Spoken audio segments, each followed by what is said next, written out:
This episode of The Skirt is brought to you by Archive, your favorite place to shop pre-loved designer handbags and accessories. If you're into thrifting or treasure hunting and you're looking for your dream bag, Archive is the place for you. They take all of the hard work out of the hunt. Welcome to episode 4. Today, Kinsley and I are going to talk about what we buy in times of economic upset, Pantone Color of the Year, and how trends relate to the broader social attitude. Thank you for being here, and we hope you enjoy. Ready? Hi. Welcome back. Welcome to The Skirt.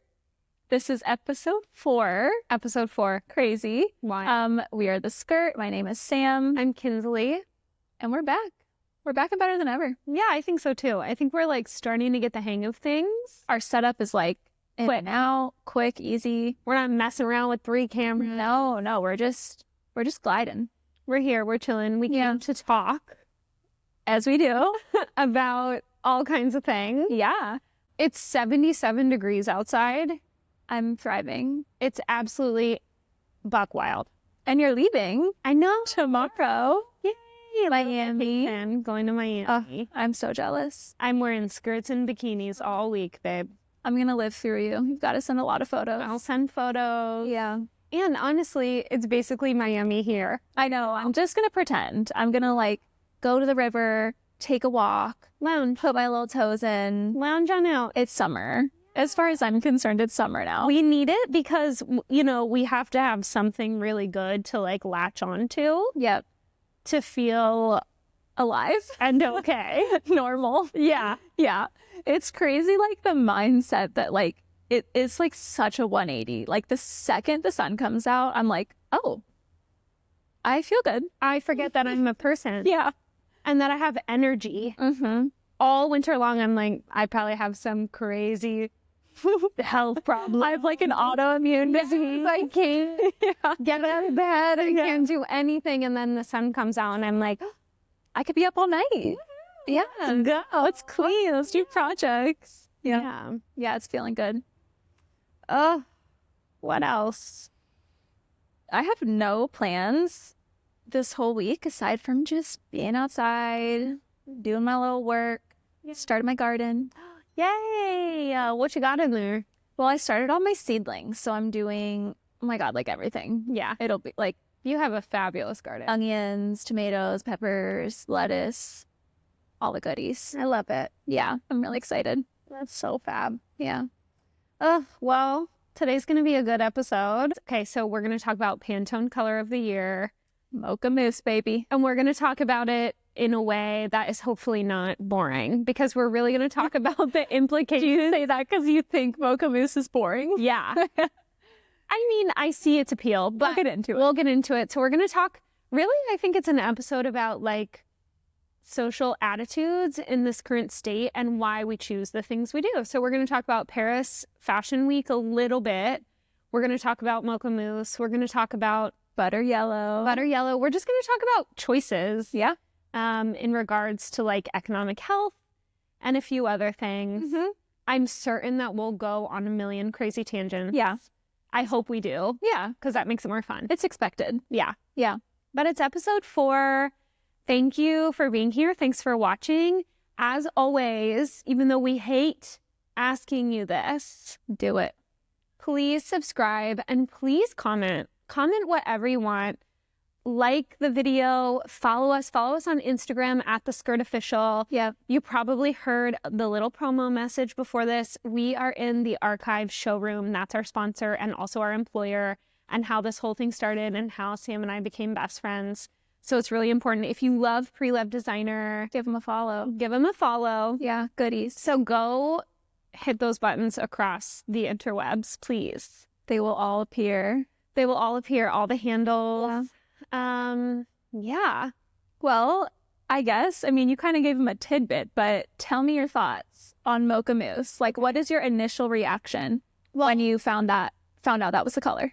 So the whole reason that this idea sort of came into play actually is because I came across a video essentially talking about why Mocha Mousse is such an interesting Pantone Color of the Year choice. And to be completely honest, I have heard about Pantone's Color of the Year, But I don't think I've ever spent like time really looking into I haven't much either. why it's been why colors are chosen. I actually didn't realize that there was that much like thought involved. Like I knew that there was a color every year, but after reading like this color, I was like, oh, they give like full explanation. There's a panel of like people who choose the color and everything. Like they put thought into it. 100%. Yeah. So I think the first color, Pantone Color of the Year, was chosen in 1999, and it was sky blue. Oh, Yeah. that's like a classic. Beautiful. I love that for their first color. But it really got me thinking about the absence of color, why we're choosing what we're choosing for trends, and how did this Pantone Color of the Year come to be? Like, Yeah. then I went and I looked at the color, and here's the thing. Yeah, I mean, It's pretty. it's pretty. Yeah. I think it's pretty in a satin. Mm-hmm. But I think it's really interesting that out Yeah. of all the hues and colors that we can perceive, why this really bland color was chosen. Don't get me wrong, I'm a huge fan of brown. I think maybe like a super rich brown could have been like a better, maybe more vibrant Yeah. choice. Yeah. It just feels so, Mocha Mousse feels really dull. Yeah. And Especially compared to their other colors. Like if you look even in the last like 10 years, even if they have colors that are more like comforting or warm or whatever, it's always like somewhat vibrant. Yeah. Like it's been a long time, if ever. I mean, I didn't look back that far, but it's definitely been a long time since they've chosen like a super like chill color, yeah, which I would put brown in that category. I think it's a recession indicator. Just to throw it out there. I think, yeah, like ultimately it could be. Like, I don't know if it's that like clear cut as for why they chose that, but like as far as browns and like neutrals and all of those, like not much like liveliness in what like people are choosing to like paint houses or wear, whatever, those could definitely all be like an indicator of how we're doing economically, for sure. I think there's like a conservative, stylistically conservative thought process behind the clothes that we're wearing in a time like this, what we're consuming, what we're spending our money on, and color choices that we're seeing like, you know, come down the runway. Like I said, I really don't want it to sound like I'm like a Mocha Mousse hater, but I do think, well, you and I talked about it before the episode, and we were looking at all the pictures that they put out and determined that it's giving Skims. Like, exactly, Skims. It's giving Skim. Yeah. I mean, you guys should read through all of the Pantone information if you haven't already. I mean, the way that they're portraying it as like almost, I took it as like seductive, like comforting, like you're in your house drinking like a hot chocolate and eating coffee and like your underwear. Like I feel like they're trying to make it very comforting, which I think it gives that off a bit, but it really, really is Skims. Like when you said that, I was like, oh my God, I can't unsee it. I just think there's a blandness. Is blandness comforting sometimes? Yeah, Yeah. definitely. Is it trending though? I think it is. I also think it's trending, and I think that is part of a larger attitude of why, like, why, you know, we're seeing some of the choices, stylistic choices. We're not as like festive. Yeah, there's choices. There's not like a liveliness happening. So that led me to the Hemline Index, which, here's the thing, in all the research on Hemline Index, I think it might have been debunked. However, I think some of the sentiments are really interesting in that they probably hold true across some categories. And it's, of course, applicable because we're the skirt. I love it regardless. Like, I will continue to live by that. It's incredible. Yeah. So, for those who don't know, the Hemline Index is essentially referring to the idea that hemline length is an indicator of economic health. So, the shorter our skirts are, the healthier our economy is. And the longer our skirts are, you know, we're sort of in more of an economic crisis. And the reason being is like our mental attitude towards frivolity or fun or excitement. And so our skirts lengthen when we have, again, a more conservative attitude overall towards, you know, towards life. And I mean, like, even beyond just skirts, like, even just covering up more of yourself. Like, I feel like I saw that a lot with the runways and just kind of fashion in general. Like, people are layering so much and, like, the tights and pants and skirts over pants and, like, really covering ourselves up. I also feel like is kind of in the realm of that. Yeah, I agree with that. Sort of like we talked about the Miu Miu show, which I thought was beautiful and fabulous. It kind of was giving like depression for sure. For sure. That's not to say that I wouldn't wear many of those looks. I love Miu Miu. It's one of my favorite brands. But yeah, it was kind of giving depression era. Yeah. What's interesting is, oh my gosh, who was it? It wasn't Louis Vuitton. Chloe? No, Chloe's amazing. Chloe was amazing. I love that. I want to talk about it. Yeah. Oh my God, who was it? I just had it on my phone. Huge 80s silhouettes. Jewel tone. Wow. Do you want to pull up the Vogue app?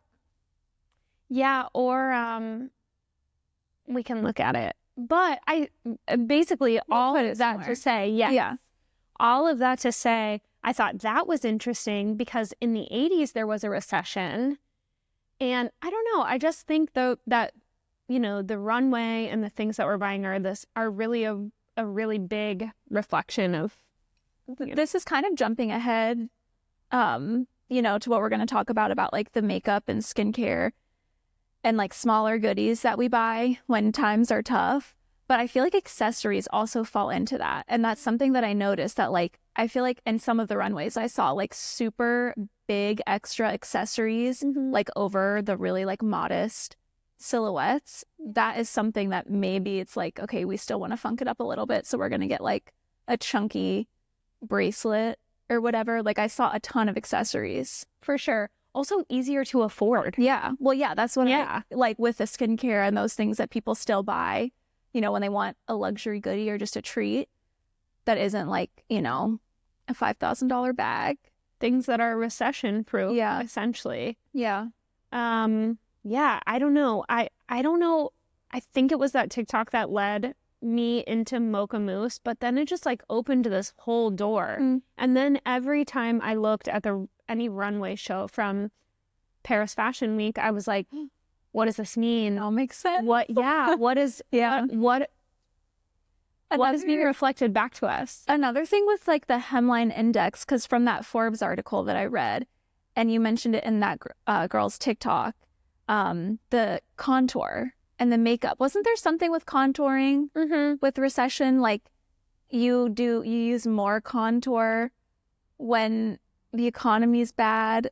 Like it was something along those lines with makeup. Like you do more extreme makeup. Probably, yeah. When the economy's bad. Well, so this TikTok was using contour as an example for like a thinness and wellness indicator. Almost like it's an easy way for non-wealthy people to buy into the idea of being thin, right? We're using contours to add shadow. I don't know. The conversation is so big, right? Because we're going to get into, you know, thinness and all kinds of other things. But yeah, it also being the same shade as Mocha Mousse. I know. Yeah. I mean, I like Mocha Mousse, but I also like, as we've talked about this more, I'm like, maybe I'm influenced by this like super neutrals, like modest state that we're in. Like I'm also like really into browns and like tans.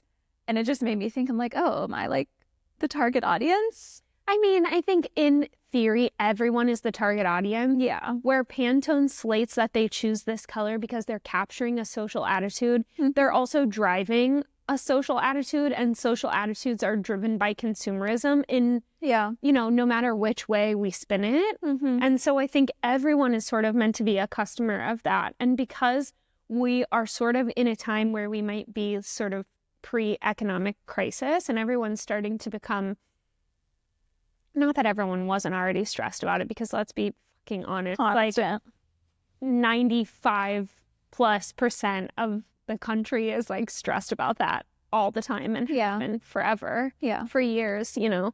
But yeah, I don't know. Our fashion choices are so political and they're so economic and they're chosen for us. Like, cue that Devil Wears Prada famous quote about the cerulean sweater. You know, everything is sort of chosen for us, and it does reflect an attitude, but it also reflects perhaps something that we're being like shuffled towards. And today on the episode, I want to talk about maybe how we break free of that a little bit. Yeah. And we find some authenticity, and we don't all have to buy into skimified mocha mousse. Yeah. If we don't want to. Yeah. And I think like a little caveat, like there are certainly so many people out there who like are not just following fashion trends, who just wear whatever the fuck they want. And like, that's not who we're talking about. Like, you know, we're talking about general trends that we're seeing. But there's definitely a way to break free. And this kind of, I feel like we just keep going into the influencer New York thing. So we might as well just go into that because it's all leading there. Like, to break free from that is to just consume different content. Like, it is a choice. And, you know, you don't have to follow that. Like, we're so easily influenced, and that's not our fault. It's literally everywhere. Like, even with the Pantone Color, I was telling you earlier, like, they go through all of this stuff about, oh, like, this is such a natural color, like, go outside, like, take a break for yourself, like, whatever. And then, like, you scroll down a little bit and it's like Pantone Mocha Mousse iPhone case, Mocha Mousse couch. Like, they're always trying to sell you shit and like influence you in whatever way they can. And like, there is a way to step away from that, I think. I mean, it's difficult, but for sure. Everything is consumer driven, which is really interesting, especially considering we're potentially, I mean, we are. I keep saying potentially because I don't want to pretend or try to sound like I know a whole lot about something that I'm not an expert on the economy. We just talked about this. Certainly I'm not. I'm probably not an expert on any of the things that we're going to talk about today. But caveat, that's okay. You should still talk about things. That's how you learn. And that's how you can have an opinion without being an expert. Evolve your opinion. Exactly. Yeah. So, you know, I keep saying like allegedly, even though I think we certainly are. Things are far more expensive. In a recession? Yeah. Oh, yeah. Entering a recession or have already been. I don't know. I don't know either, but I do know the economy is like horrifying. I think people can't afford shit. Also, the attitude of the population in general is low for obvious reasons, for so many reasons, right? Everything is really divisive. During all of this divisive chaos, we are still being sold.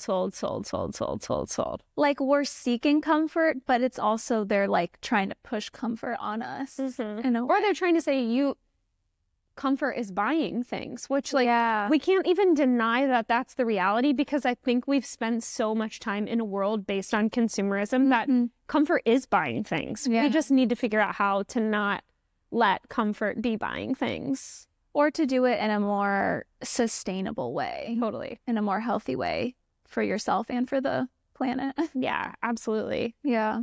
I mean, I don't know. The NYC influencer thing, which we sort of talked about, and the reason we're bringing it up on the podcast is because for some reason it popped off. Yeah, it's blowing up right now. On TikTok. Yeah. And Reddit. Yeah, which is a scary place. Reddit can be a super scary place.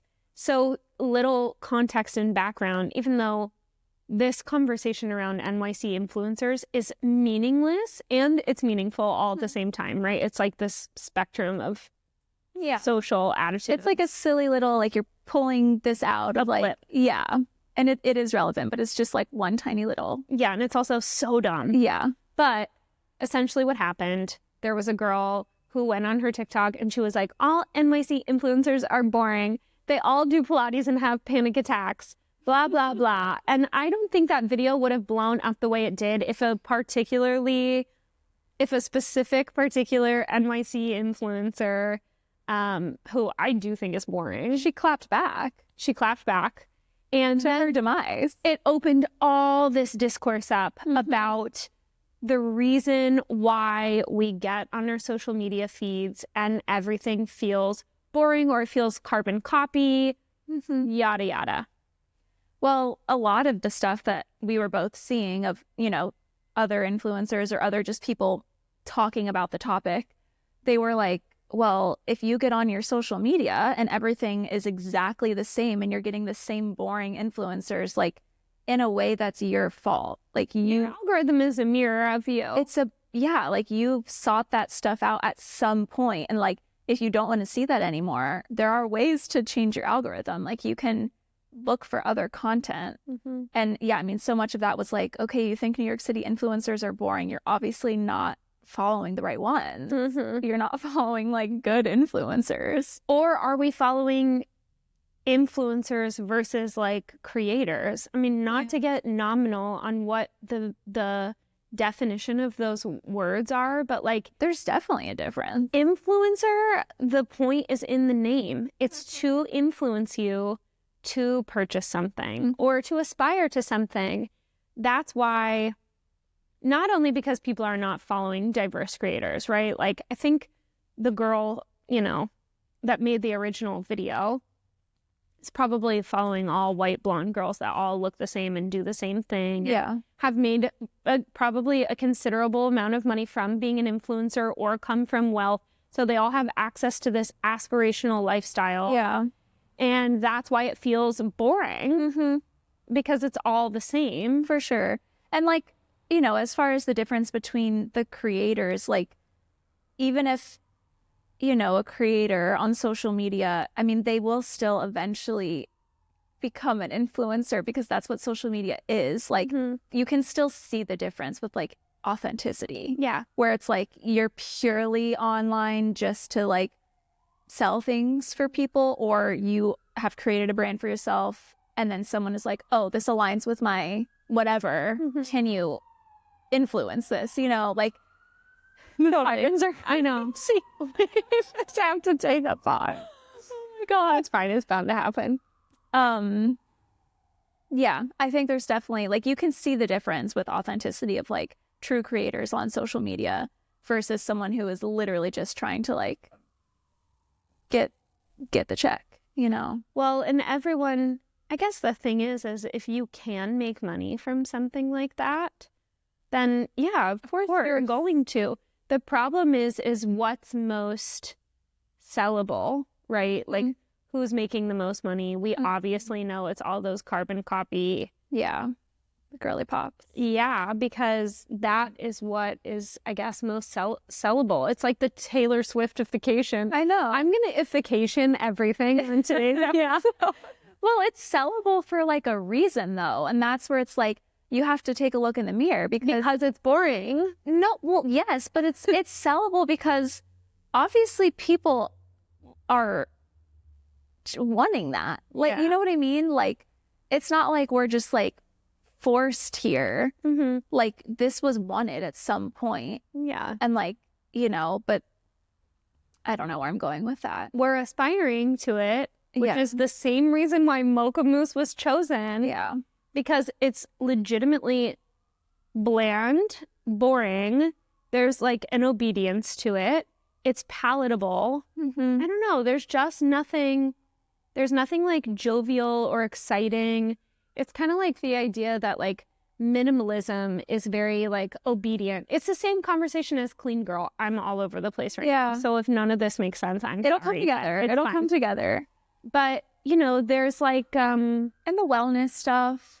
Yeah, there's like a palatable, boring obedience to it where everything is being bleached to be the exact same.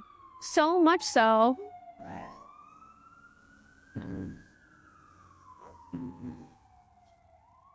It'll go.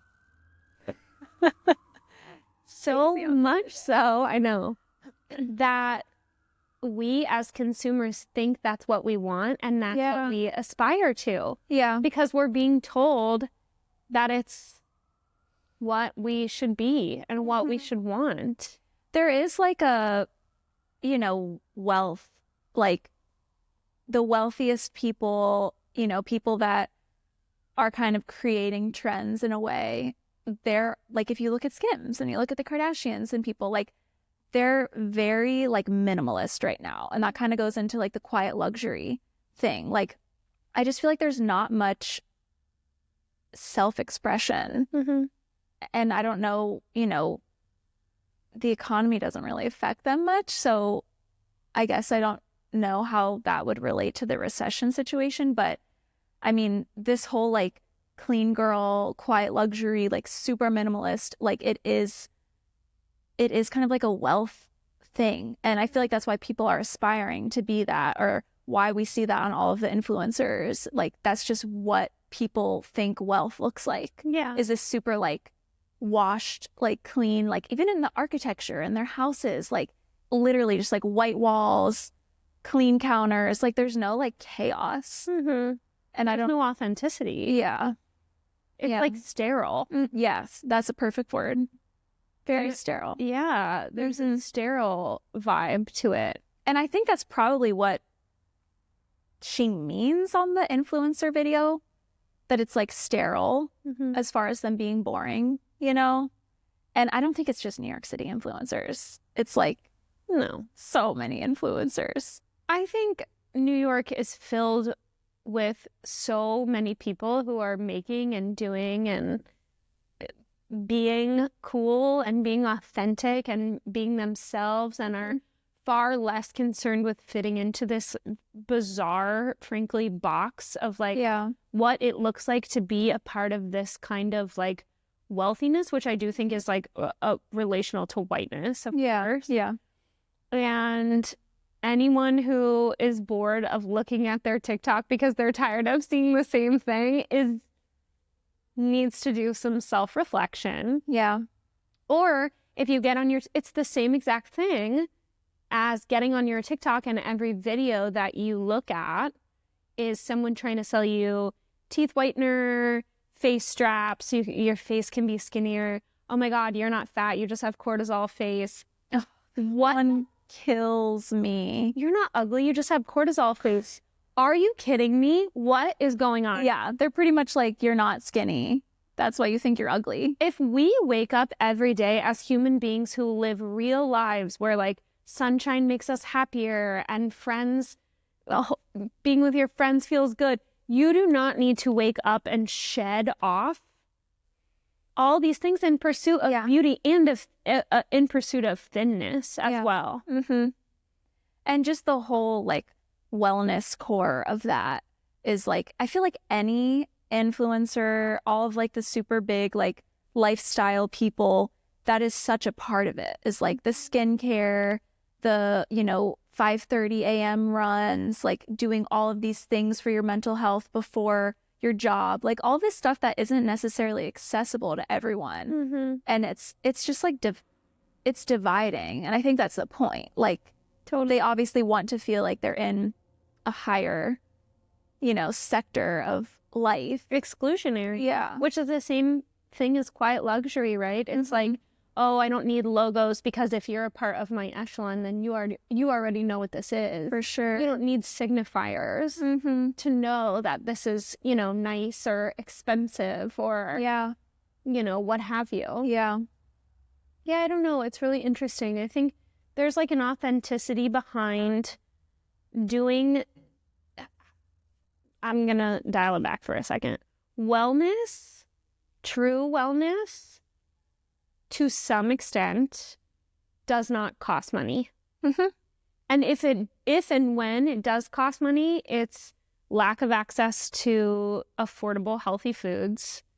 It's lack of access to time when the sun is out. And it's lack of access to like green spaces, third spaces, or to just recreational time, because you're working so much to just get by that you don't have access to recreational time.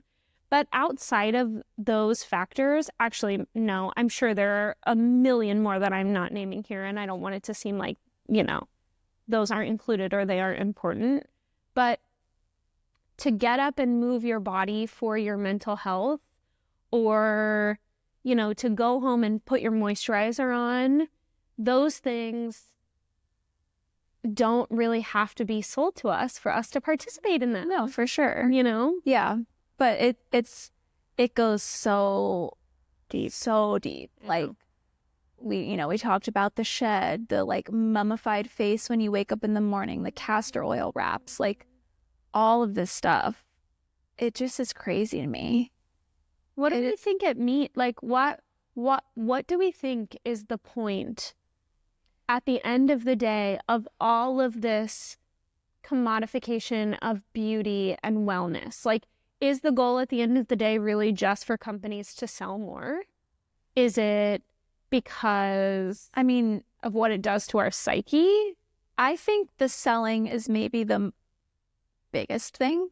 That is like literally how our country operates, how our society operates. I also think as far as the,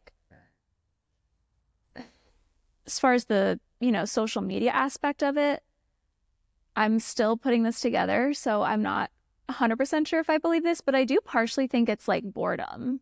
Like these people, normally super wealthy people, generational wealth, it's like they like need something to do that like makes them feel either good or special or like keeps them in that Active. Yeah. And so like getting in that crazy routine of like all of these skincare things you can buy, all of these like wellness things you can do, expensive workout classes, like all of that stuff. I think they're bored. Yeah, essentially. I just think it's like, what else are we doing? You know what I mean? Like, this is what our life is now. It's like online. Yeah. We have to find things to do on there, for sure. That's my random opinion. It might change, but yeah, of course. But of course it is companies and like greed and selling shit. Like that is always the most important thing in society. Always. I think there is something that we have to analyze too when our mindset is consistently focused on having to buy the next thing or look the next best thing or look like the next best thing. Like, who do we become as people when all of the really special, important, massive capacity of our brains, when it's not being preoccupied with survival, working to live, all these things, when all that, the rest of that space is taken up by trying to have something we don't have, afford something we can't afford, or look like something we're not. Yeah. Like what do we become as a society when we spend all of this extra time? I mean, not productive. And not, I don't think kind. I don't think good. I don't think intelligent. I don't think any of those things. Yeah. And if we want to talk about it specifically in the realm of art, right? Like creators versus influencers. We already talked about it. I can't remember which episode it was in. But we talked about art being made on the fringes, right? Like counterculture, which I do think will witness of all the best things to come from fucking Mocha Mousse and all of its little weird things around it. I do think counterculture will get a nice boost out of this, right? Like, innovation will have to be a thing if we're talking about economic health. What are the ways we blow off steam? What are the ways we have fun? How do we create? How do we make something new? How do we look different? Yeah. How do we stand out? How do we push ourselves back into a place where we want maximalism and color and freedom and liveliness and joy and diversity? I mean, my only solution that I have that's coming to mind is like what we said in the beginning, like either take in different content or like stop taking in that content. Like as lame and cliche as it sounds, like social media breaks or whatever, like that is actually probably so helpful. I mean, to see this stuff all the time, whether you are looking at influencers or not, whether you're just on social media, like you are getting influenced constantly. You are seeing this like prototype constantly. To take a break from that has got to do wonders. Absolutely. I wouldn't know. I also, I've never done it. I mean, neither would I. I'm like caught in the trap. Yeah. Obviously, we need to read more. Yeah. Read, sit outside. Not Take a walk. having access, not having immediate access to things like makes life sexier. Definitely. That's also not an original take. We talked about this in Ins and Outs. Yeah, it's like being way patient and waiting. sexier to have to wait and to not know and to be slow if you can. Not everybody is going to be able to do that. Not everybody has access to that. But to be slow if you can, that is a sexier life. Definitely. I want that. Me too. I could have it, you know, I just got to really try. Yeah. And obviously for a million other reasons. But like, yeah, I don't know. I just think if we find some kind of crazy loophole, or not loophole, but some kind of crazy thread between Mocha Mousse and post-World War II Butter Yellow. Oh my God, wait, we should do a little tidbit about Butter Yellow. Okay. What are your thoughts on Butter Yellow? I think it's a gorgeous color. Yes. I think it's beautiful. It's so vintagey. It's really vintage. Like you were talking about the kitchens and like, it's a very, very like old money color to me that I think like, I don't know. It's just, I'm sorry. Well, it's just very like vintage looking to me. Yeah. And like, it's kind of similar to Mocha Mousse. It's like a very subdued, more like it's almost beige. Yeah. Or like cream. I do think it's a very vintage color, but I think it's an everybody color. Like on one hand, I do see like an old money vibe, but I also see like a sundress and a whatever vibe. Yeah. And I also see like a tricycle vibe and you know, like it's kind of giving me whole spectrum. Yeah. But I read a comment that said this is post World War II kitchens where like the cabinets were metal and everything was really retro. And I'll never unsee it as that. No, it is. And again, I gotta say, like, it's giving me nothing.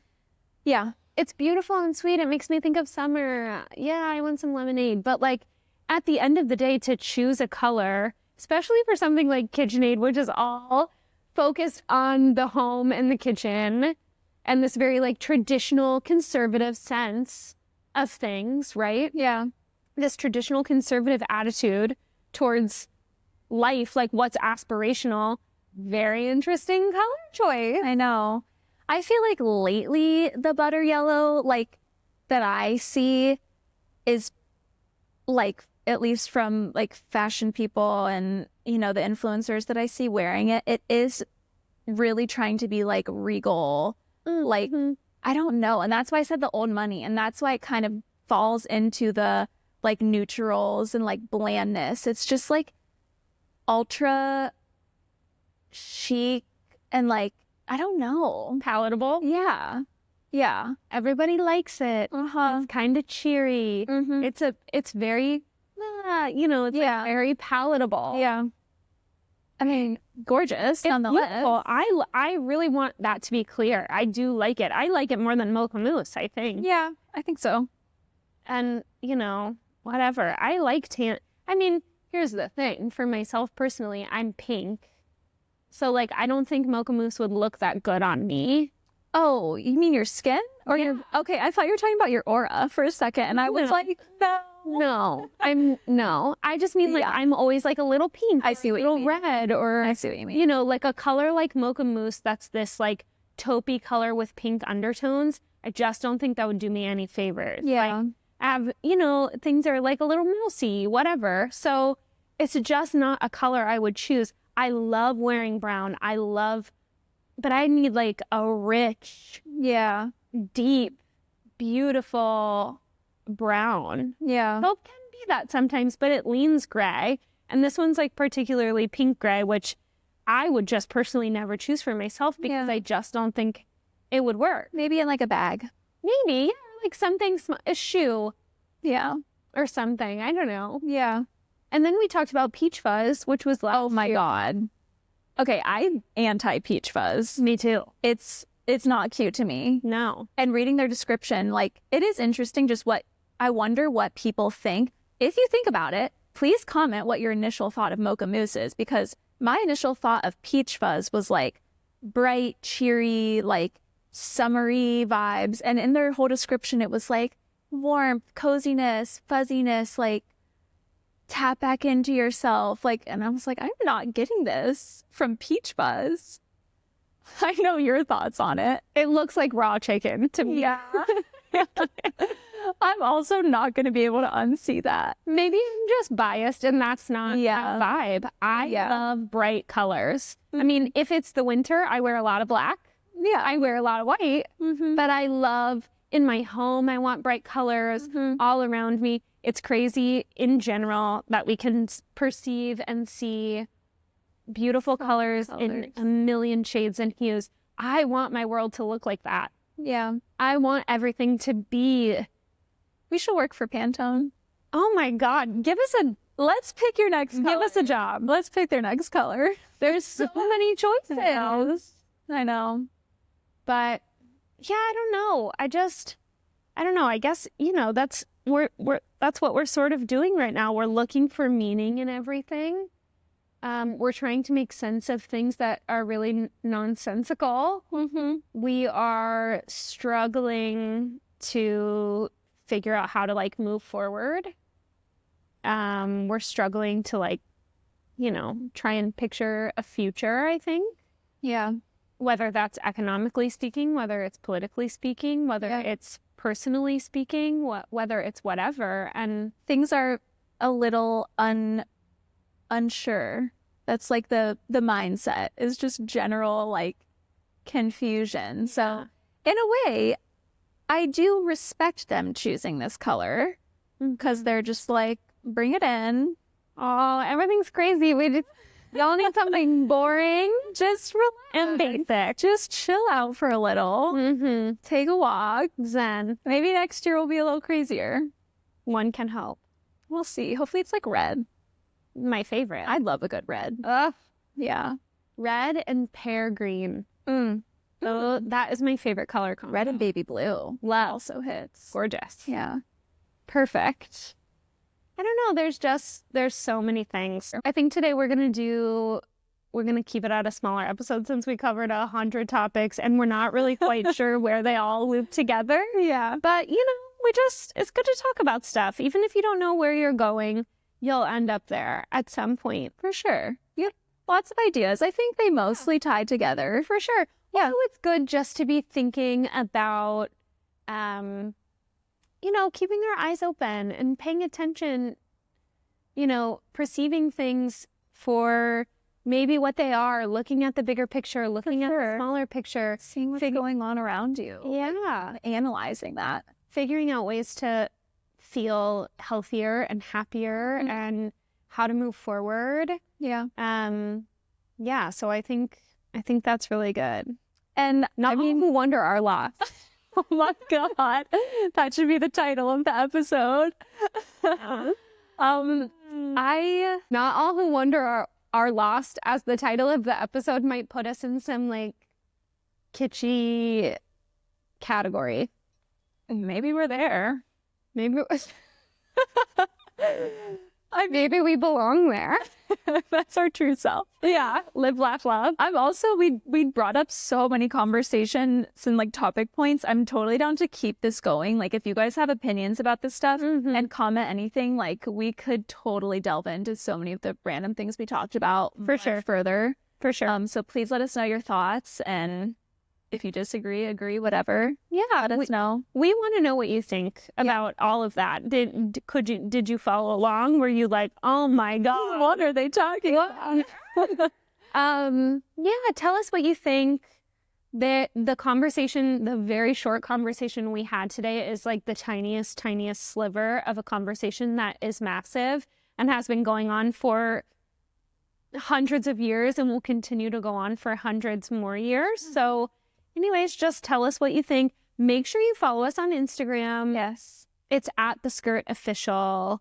Follow Archive, our sponsor. Yes. We'll put them all up here. Subscribe.